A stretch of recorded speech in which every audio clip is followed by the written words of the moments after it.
Ang Farting Unicorn Parade. Noong isang masayang hapon sa kaharian ng Glitterland, tumunog ang mga trompeta at nagliparan ang mga banner. Ito ay ang royal parade ng lahat ng magical creatures. Ang mga dragon ay pumutok sa itaas, ang mga engkanto ay dumaan sa mga kumikinang na pag-inog, at ang mga sirena ay kumaway mula sa mga engkanto na float sa mga gulong na puno ng tubig. Ngunit ang lahat ng mga mata ay nasa si Oggy the Unicorn. Si Oggy ay pinakintab ang kanyang sungay, sinipilyo ang kanyang rainbow tail, at nagpraktis pang ang maglakad sa isang tuwid, marilag na linya. Dapat matikas ako, bulong niya. Graceful. Magical. Habang tinahak niya ang kanyang unang mapagmataas na hakbang patungo sa maharlikang landas. Isang malakas na tuot ang umalinggaw sa cobblestone na kalsada. Natigilan si Oggy. Natigilan ang karamihan. Tapos biglang humagikik ang isang bata sa front row. Tapos isa pa. At isa pa. Ang kanyang susunod na hakbang ay ginawa ito muli. O Sparkle Sprinkles na mula si Oggy. Hindi ngayon. Bawat hakbang niya.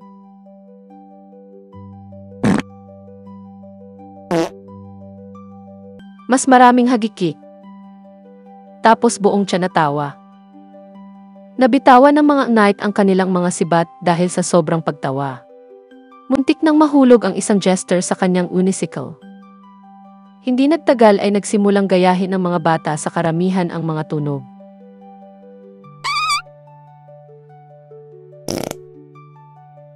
May kilikili. Na may mga pisngi. Kahit na may mga lobo.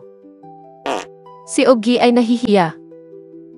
Hanggang sa tumingin siya sa paligid. Masaya ang lahat. Tumatawa. Magkasama.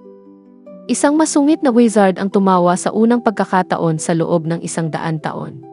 Isang malungkot na reyna ang umiti habang lumuluha. At tumakbo ang isang maliit na batang lalaki at nagsabing, iyon ang pinakamagandang parada, fi kaganahan.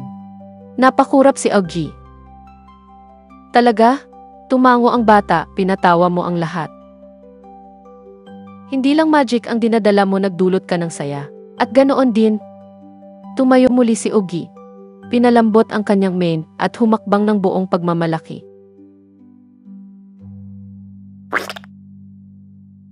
Ang mga tao ay sumabog sa mga tagay at mga tunog ng umutot. Mabuhay si Oggy. Ang tooting unicorn. Habang bumubulusok ang mga paputok sa kalangitan at umuulan ng rainbow confetti,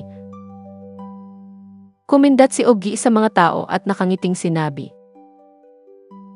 Sinabi nila na maaalala ako para sa magic. Hindi ang aking musika.